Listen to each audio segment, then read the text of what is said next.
In today's video, I'm going to teach you how to transfer a domain to Hostinger step by step. We'll walk through the exact process from checking requirements to finishing the transfer so you can switch providers with confidence. Start in your Hostinger dashboard. Open the domain section and choose Transfer an existing domain. Before you proceed, there are 3 must-meet requirements.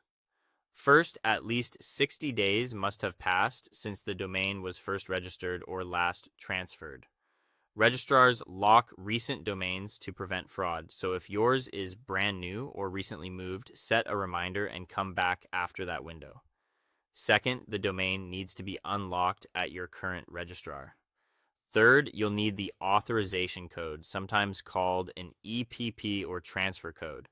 To unlock the domain, sign in to the account where the domain is currently registered. Open the domains area, select the domain you plan to move, and look for a setting called domain lock. If it's on, switch it off. Next, request the authorization code. Most registrars place this under transfer or move domain. When asked for a reason, you can choose something simple, like found a better price, then confirm and submit the request. The code is emailed to the domain's administrative contact and can take up to a few days to arrive, so keep an eye on your inbox and spam folder.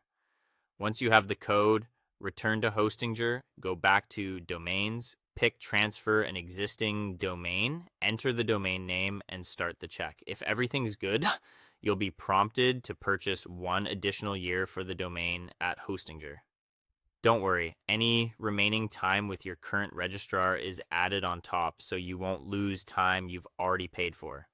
Choose your payment method, complete the purchase, then paste in the authorization code. You'll be asked how to handle name servers. If your website still runs on another host, select the option to keep your existing name servers to avoid downtime while you migrate. If your site is already on Hostinger or you're starting fresh, choose to use Hostinger name servers and DNS records. Click Transfer Domain to kick off the move. Domain transfers typically take 5 to 7 business days. During this period, avoid relocking the domain or making WHOI's contact changes, as that can slow things down. When the transfer completes, the domain will appear in your Hostinger domain list and you're all set.